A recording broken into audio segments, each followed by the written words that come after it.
Ukraine के Chernihiv पर रूस का बड़ा हमला हुआ है। 14 ड्रोन अटैक से चेर्निहिव को दहला दिया गया। पावर प्लांट पर भी ड्रोन अटैक हुआ है। 30,000 घरों में बिजली सप्लाई ठप कर दी गई।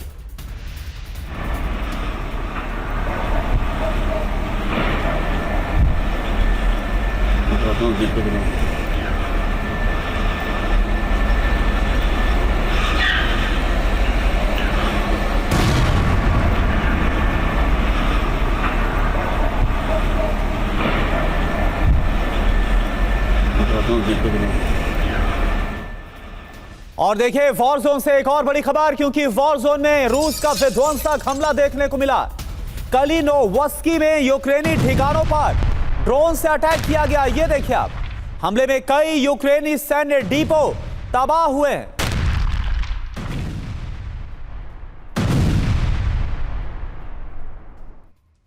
और वहीं रूस के तेल रिफाइनरी पर ड्रोन अटैक हुआ है। लुहांस्क के कब्जे वाले इलाके में किया गया ड्रोन अटैक। सेवेरोडोनेत्स्क में ऑयल रिफाइनरी पर हुआ हमला। ड्रोन अटैक में रिफाइनरी को भारी नुकसान। ये देखिए तस्वीरें, लुहांस्क का ये कब्जे वाला इलाका है जहां पर ये अटैक अंजाम दिया गया है। ऑयल रिफाइनरी को निशाना बनाया गया है। सेवेरोडोनेत्स्क की ये तस्वीरें आपके सामने।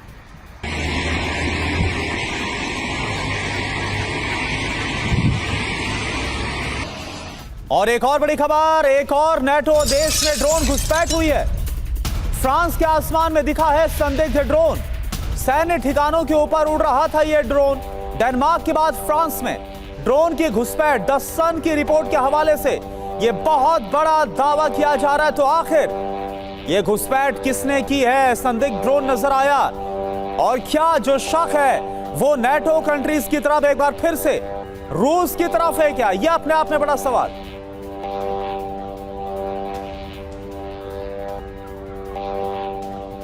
तो देखिए फ्रांस में दिखा है संदिग्ध ड्रोन। दहशत नॉन स्टॉप नजर आ रही है। सवाल यह है कि क्या फ्रांस में ड्रोन अटैक होने वाला था? यकीन जानिए ये आशंका बढ़ती नजर आ रही है। फ्रांस में एक साथ कई ड्रोन आखिर अचानक कहां से आ गए? दावा क्या है? मिलिट्री एयरबेस के ऊपर दिखे संदिग्ध ड्रोन। डेनमार्क की ही तरह फ्रांस में ड्रोन घुसपैठ हो गई। ड्रोन घुसपैठ की जांच की जा रही है। अब सवाल यह है कि आगे होगा क्या? रूस और नाटो के बीच टेंशन और ज्यादा बढ़ने की आशंका है। डेनमार्क में जो हुआ, रोमानिया में जो हुआ, जो पोलैंड में हुआ, कहीं वही फ्रांस में भी तो नहीं हुआ है। अब आपको बताते हैं कि कब कब यूरोपीय देशों में ड्रोन घुसपैठ हुई है। यूरोप में किस तरह से यह घुसपैठ जारी है। ऑलबॉर्ग समेत 4 शहरों के एयरपोर्ट पर अज्ञात ड्रोन नजर आए। कहां? डेनमार्क के ऑलबॉर्ग में। इसके अलावा नॉर्वे की राजधानी ओस्लो में इजरायली एम्बेसी के पास ग्रेनेड धमाका हुआ था, जिसकी तस्वीरें भी आपको टीवी9 भारतवर्ष ने दिखाई थी। एयरपोर्ट के पास दूसरी बार दिखा संदिग्ध ड्रोन। तारीख थी 22 सितंबर की। और ओस्लो के बाद आप देखिए, आपके सामने है कोपेनहेगन एयरपोर्ट, डेनमार्क। 3 से 4 बड़े अज्ञात ड्रोन यहां पर भी देखे गए 22 सितंबर को ही। और वार्सा, पोलैंड, 17 सितंबर जंगल में क्षतिग्रस्त मिला रूस का ड्रोन। और इसके बाद तनाव कितना ज्यादा बढ़ गया था यह तो हम सब जानते हैं।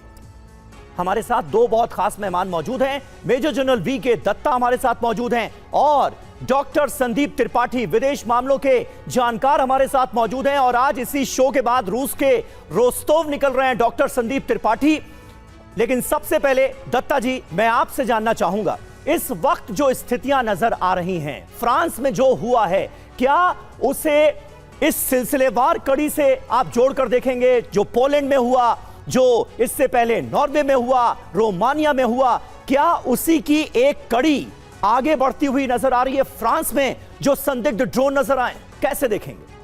देखिए, ऐसा है कि अभी तक कोई कंफर्मेशन नहीं है कि जो फ्रांस के ऊपर ड्रोन थे वो कहाँ से आए, क्योंकि ये जो ड्रोन एक्टिविटी है ये कवर्ट ऑपरेशन भी हो सकता है।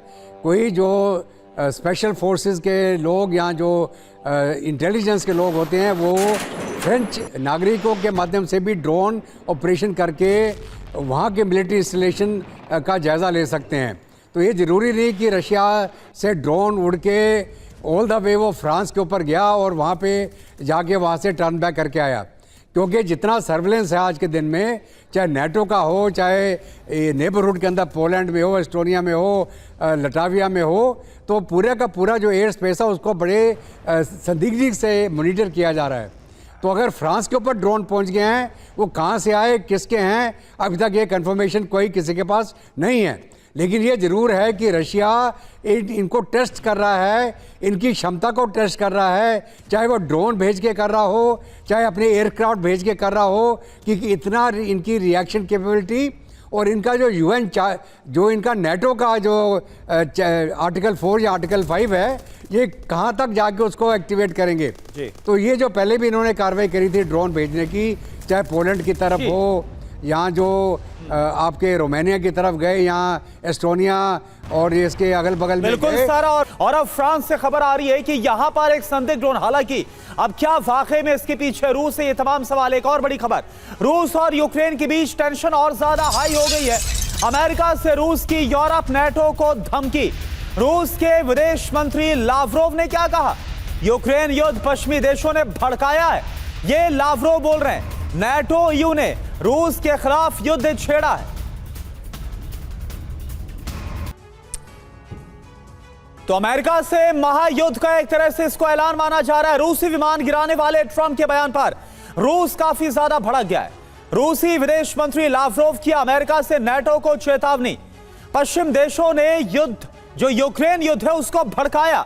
यूरोप युद्ध में शामिल हुआ है। पश्चिमी देशों ने हमारे देश के खिलाफ युद्ध का ऐलान किया है। मायने आप समझिए, रूस की नेटो देशों के खिलाफ जंग की आशंकाएं तेज हो गई है। यूक्रेन जंग में पश्चिम को घसीटकर जवाब देने की अब तैयारी है।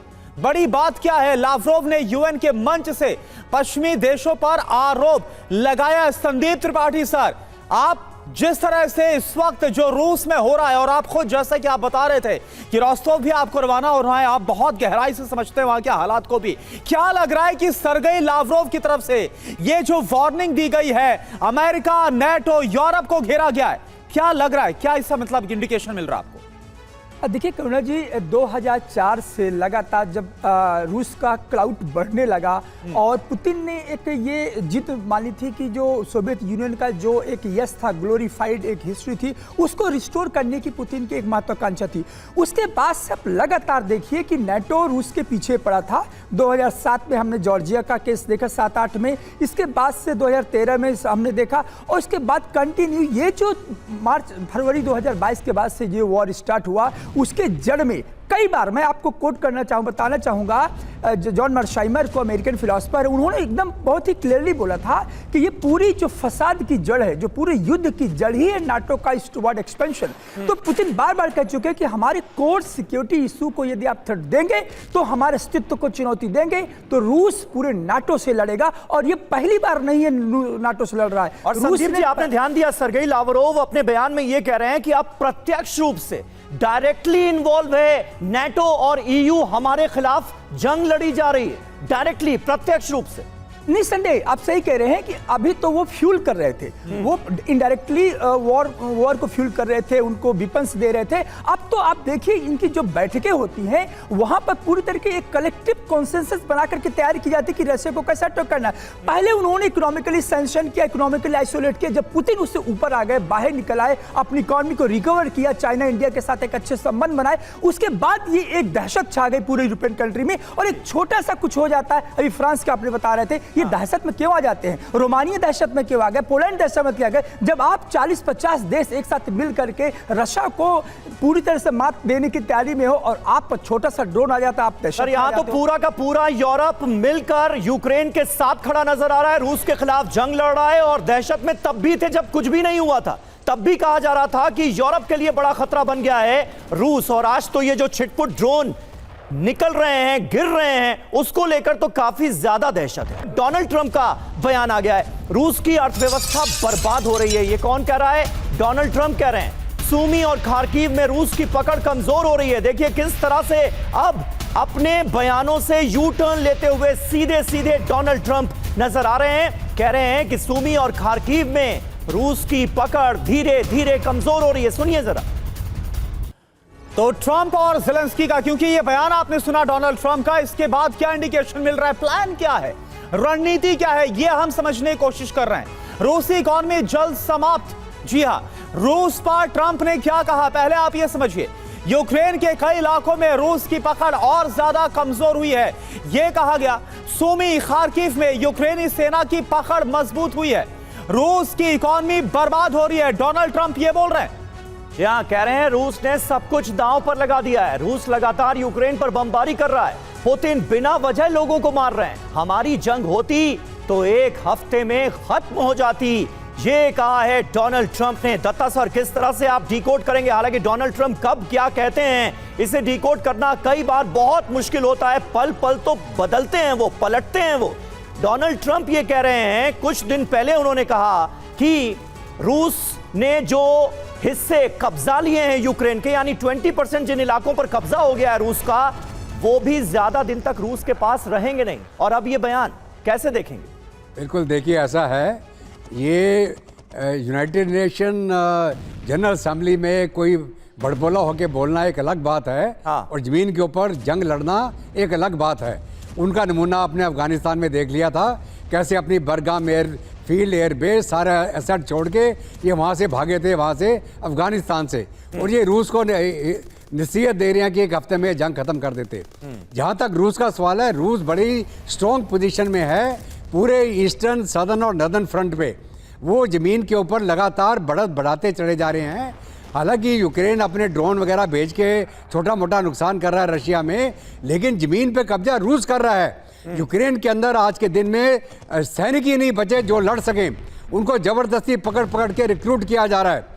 वहाँ पे यहाँ तो बहुत यंग लड़के हैं 17-18 साल के, और यहाँ बूढ़े लोग, उनको भी पकड़ पकड़ के फौज में लेकिन लाया जा रहा है। सर, डोनाल्ड ट्रंप तो ये बोल रहे हैं कि जिन इलाकों पर रूस का कब्जा है वहां से पकड़ कमजोर हो रही है, खार्किव और कई दूसरे इलाकों का जिक्र किया बयान में। बिल्कुल गलत बयान है। अच्छा। रूस बढ़त बढ़ा रहा है, ज़पोरिजिया में आपने देखा होगा, और अभी जो रूस का प्लान है ईस्टर्न फ्रंट के अंदर, वो पहले बढ़त बढ़ाएंगे, उसके बाद नॉर्थ और साउथ से रैप अप करके ये कीव का जो फाइनल, जिसको बोलते हैं, जो फाइनल फेज में ऑपरेशन चलेगा जी। और एक और बड़ा ऑपरेशन जो ज़पाट 25 चल रहा है, रूस का ये भी प्लान है कि किसी प्रकार से यूक्रेन को पोलैंड से कट ऑफ कर दिया जाए, और आप आने वाले दिनों में आप देखेंगे कि वो भी एक्शन में आ जाएगा कि यूक्रेन को पोलैंड से कट ऑफ करने की कार्रवाई चालू कर दी जाएगी। ठीक है। इस वक्त देखिए एक अहम खबर है, रूसी फाइटर जेट पर नाटो चीफ का बयान आ गया है। सीमा के अंदर रूसी जेट आया तो हम उड़ा देंगे, ये कहा है मार्क रूटे ने। ट्रंप ने भी कहा था हवाई क्षेत्र का उल्लंघन करने वाले रूसी विमानों को नाटो देशों को मार गिराना चाहिए। और अब नाटो चीफ ट्रंप के ही बयान को दोहराते नजर आ रहे हैं, सुनिए। और देखिए एक और बड़ी खबर है, यूरोप ने रूस को दी है वार्निंग, नाटो सीमा में रूसी फाइटर जेट्स घुसते ही मार गिराने की धमकी दी है। फ्रांस, जर्मनी, ब्रिटिश डिप्लोमेट ने रूस को दी है ये चेतावनी। तो नाटो की धमकी तो आपने देख ली, नाटो का रुख आपने देख लिया, अब रूस का जवाब भी सुनिए। किसी भी विमान को मार गिराना युद्ध की तरह होगा, यह कहा गया है रूस की तरफ से। रूस अपनी रक्षा के लिए कुछ भी करेगा। फ्रांस में रूसी राजदूत ने यह बयान दिया है।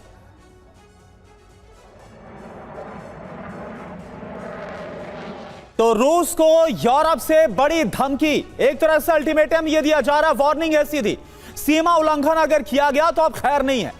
25 सितंबर 2025 को क्या हुआ, रूस मॉस्को की अगर बात करें राजधानी की, ब्रिटेन, फ्रांस, जर्मनी के राजदूतों की जो बैठक है, रूस से सीमा उल्लंघन पर रणनीति बनी है। एस्टोनिया में फाइटर जेट्स की घुसपैठ पर जवाब की तैयारी है, अब यह कहा गया। जी हां, बैठक में निष्कर्ष क्या निकला यह भी देखिए। जानबूझकर सीमा का उल्लंघन कर रहा है रूस को सख्त संदेश देने की कोशिश की गई है। नाटो पूरी ताकत से जवाब देगा, यह फिर बताया गया है। रूसी जेट्स को मार गिराया जाएगा। रूस का जवाब आया है कि विमान को अगर मार गिराया, कोई रूसी विमान अगर गिरा तो इसे हम सीधे सीधे युद्ध ही मानेंगे, और फिर उसी का जवाब उसी अंदाज में दिया जाएगा। यह बिल्कुल क्लियर कर दिया गया। बिल्कुल। तो क्या इस वार्निंग के बाद जो यूरोप है, नाटो देश है, वो ऐसी गलती करेंगे एक और बड़ी खबर, रूस और रोमानिया के बीच टेंशन की आशंका है।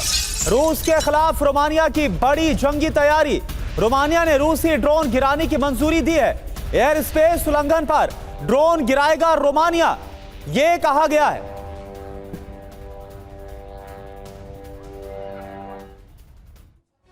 तो इसीलिए तो यह सवाल खड़ा हुआ है कि ट्रंप का फैसला क्या महायुद्ध करवाएगा। खबर देखिए क्या है, रोमानिया ने रूसी ड्रोन विमान गिराने को मंजूरी दे दी है। एयर स्पेस वायलेशन पर जवाब के लिए कानून को मंजूरी दी गई है। अब इसका असर क्या होगा? रूसी विमान पर अगर हमला हुआ तो महायुद्ध की आशंका है। रूस की धमकी क्या है? हमारे विमान पर हमला हुआ तो इसे रूस युद्ध ही मानेगा। यह पूरी तरह से क्लियर कर दिया गया है। और हमारे साथ डॉक्टर संदीप त्रिपाठी भी मौजूद हैं। त्रिपाठी साहब, किस तरह से आप देख रहे हैं, क्योंकि चीजें बहुत गंभीर मोड़ लेती हुई नजर आ रही हैं। डोनाल्ड ट्रंप अचानक से अपना रुख बदलते हुए नजर आ रहे हैं रूस के खिलाफ। ऐसा लग रहा है कि नेटो देशों को एक तरह का ग्रीन सिग्नल दिया जा रहा है, जिसे लपक कर नेटो देश ले भी रहे हैं और उनके रुख में वो सीधे सीधे नजर आ रहा है। देखिए समीर जी, आप सही कह रहे हैं कि जो ट्रंप की जो पॉलिसी थी, मैं हमेशा कहता हूं कि सब बहुत नौटंकी हो रही थी, अलास्का मीटिंग और ये वॉर को ख़त्म करना। इसके पीछे वो था कि वॉर एज ए जब बिजनेस होता है किसी कंट्री का, war as a life line होती है किसी कंट्री का। हमने पूरे इतिहास में देखा, 20 सालों के इतिहास को देख, दुनिया में जहाँ जहाँ वॉर है वहाँ वहाँ अमेरिका है। अब आप समझिए कि ये जो नेटो के जितनी कंट्रीज हैं, ये हमेशा ग्रीन सिग्नल चाहते थे, क्योंकि इनमें वो क्षमता नहीं। मैं हमेशा मानता हूँ कि ये दहशत में आ जाते हैं। रोमानिया के दहशत आपने देखा, एस्टोनिया देखा, पोलैंड का देखा, जर्मनी, सब मीटिंग करे, इनमें वो अंदर से कन्विक्शन आई नहीं लड़ने की। अब ट्रंप जो खुद चाह रहे हैं कि अमेरिका की जो इकोनॉमी है वो थोड़ा डाउन हो रही है, तो थोड़ा वॉर को सही माने में लाया जाए। अभी तक जो छिप करके खेला जा रहा था, अब यहां पर रशिया ने एक संदेश ये दे दिया है कि यदि किसी तरीके से, ये किसी भी तरीके से यदि आपने छेड़ा रशिया के विमानों को, तो आप ये मान लीजिए कि ये पूरी तरीके से ये वॉर की शुरुआत माना जाएगा। ये वॉर को डायरेक्ट वॉर कह सकते माना जाएगा। मुझे लगता है ये चेतावनी नहीं है, ये रूस की रणनीति है और यही डिटरेंस रूस का पुतिन को, उसको दुनिया के अलग नेताओं से अलग करता है कि हम बातें नहीं करेंगे। यदि रूस के अस्तित्व पर, सुरक्षा पर यदि आपके किसी भी कंट्री ने किसी ने हिम्मत दिखाई, तो ये समझ लेना नाटो के कंट्री कि आप सेफ नहीं हो, सुरक्षित नहीं है। क्योंकि रूस की जो मिलिट्री ताकत है वो दुनिया जानती है, और पुतिन के जो सामरिक जो रणनीति है उससे भी डोनाल्ड ट्रंप अच्छी तरीके से वाकिफ है। बिल्कुल। और रूस के खिलाफ जब आक्रामक बयान डोनाल्ड ट्रंप दे रहे थे, उस वक्त भी बहुत संभल कर रूसी राष्ट्रपति व्लादिमीर पुतिन ने उस तरह से रिएक्ट नहीं किया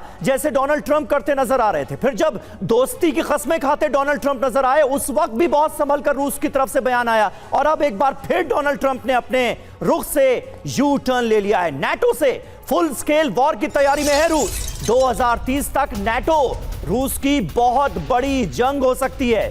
नेदरलैंड के रक्षा मंत्री रूबेन ये चेतावनी दे रहे हैं, यूक्रेन जंग का विस्तार करेंगे पुतिन, ये कहा गया है। और देखिए, इस बीच नीदरलैंड से विनाशवाणी जो आई है, सवाल यह है कि महायुद्ध की क्या तैयारी हो रही है रूस के खिलाफ? दावा क्या है? यूक्रेन युद्ध के विस्तार की तैयारी कर रहे हैं व्लादिमीर पुतिन। नेटो के साथ बड़े युद्ध की तैयारी कर रहा है रूस।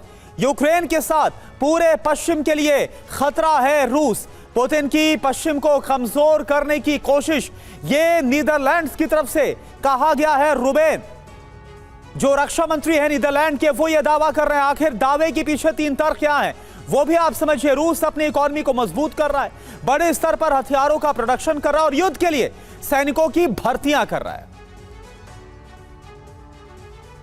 और वहीं देखिए, यूक्रेन के टारगेट पर रूसी एटमी ठिकाने भी नजर आ रहे हैं। माइकोलेव से कुर्स्क तक बड़े हमले हो रहे हैं। IAEA चीफ के मॉस्को दौरे के वक्त भी अटैक हुआ। दोनों शहरों पर यूक्रेन का ड्रोन हमला। तो ज़ेलेंस्की को ट्रंप शक्ति एटमी अटैक की क्या अनुमति? बड़ी बात क्या है? ट्रंप के समर्थन के बाद आक्रामक हो गया है और ज्यादा यूक्रेन। रूस के एटमी ठिकानों पर हमले की रणनीतियां बनाई जा रही है। खबर यह है, रूस के 2 परमाणु ठिकानों पर हमले की कोशिश की जा रही है। दोनों न्यूक्लियर प्लांट्स के पास ड्रोन से अटैक। मार्कोलाइव में एनपीपी से 800 मीटर दूर गिरा है ड्रोन जो हमला किया गया।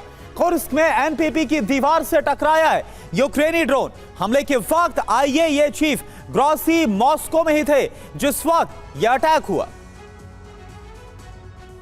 और देखिए इस बीच एक और बड़ा डेवलपमेंट हुआ है। अमेरिका पहुंच गए हैं इजरायली पीएम बेंजामिन नेतन्याहू। आज यूएन महासभा में नेतन्याहू को बोलना है। फिलिस्तीन के समर्थक देशों का नेतन्याहू करेंगे विरोध। अमेरिका रवाना होने से पहले नेतन्याहू ने कहा, मैं यूएन में सच बोलूंगा।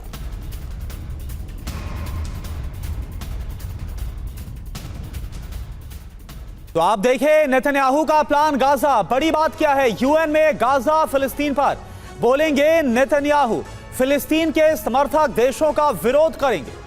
यहां क्योंकि नेतन्याहू को बड़ा झटका लगा। 142 देशों ने फिलिस्तीन को मान्यता दे दी है। कह रहे हैं इजराइल की धरती पर अलग राज्य देना स्वीकार नहीं है। हत्यारों बलात्कारियों का समर्थक देशों का विरोध करूंगा। मैं यूएन में आईडीएफ और अपने देश के बारे में सच बोलूंगा। देखना होगा कि वो क्या कहते हैं। बिल्कुल। और देखिए विके दत्ता सर, जो नेतन्याहू के क्योंकि जो समर्थन मिल रहा है बड़ी संख्या में यूरोप के देश, नेटो के देश समर्थन दे रहे हैं फिलिस्तीन को अपना, इसके बाद से ही नेतन्याहू काफी ज्यादा एग्रेसिव नजर आ रहे हैं।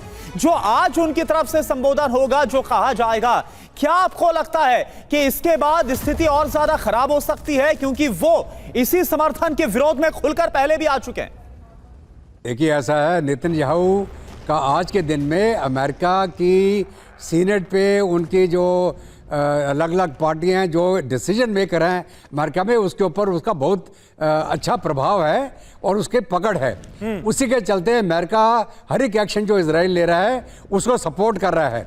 लेकिन यूरोप के अंदर अभी आस्ते आस्ते थोड़ा सा डिसकंटेंट चालू हो गया है, क्योंकि वो कह रहे हैं कि जो फोर्स इस्तेमाल करी इजराइल ने गाजा के अंदर, वो एक हद पार कर गया जिसके अंदर की ह्यूमन राइट वायलेशन करी और 65,000 के करीब जो वहाँ के नागरिक मारे गए। तो इसके चलते जो थोड़ा एक एंटी सेंटिमेंट बन रहा है यूरोप के अंदर, ये उसका नतीजा है। और ये जो मान्यता दे रहे हैं, अभी जहाँ तक इजराइल का सवाल है, अगर हम टू नेशन की भी बात करें तो इजराइल एंड पैलेस्टाइन, ये जरूरी नहीं है कि गाजा के अंदर ही उसका दूसरा हिस्सा पैलेस्टाइन बनेगा। वेस्ट बैंक तो है ही ऑलरेडी, तो ये सारे के सारे इनको शिफ्ट करो। लेकिन अभी तो इजराइल उसको भी मानने के लिए तैयार नजर नहीं आ रहा है। फिलिस्तीन के अस्तित्व को ही स्वीकारने से परहेज करता हुआ नजर आ रहा है और जो रुख है वो सबके सामने है और इसी का विरोध शुरू हो गया है। यूरोपीय देश दो फाड़ होते हुए नजर आ रहे हैं। हालांकि अमेरिका पूरी तरह से अभी भी इजराइल के साथ नजर आ रहा है।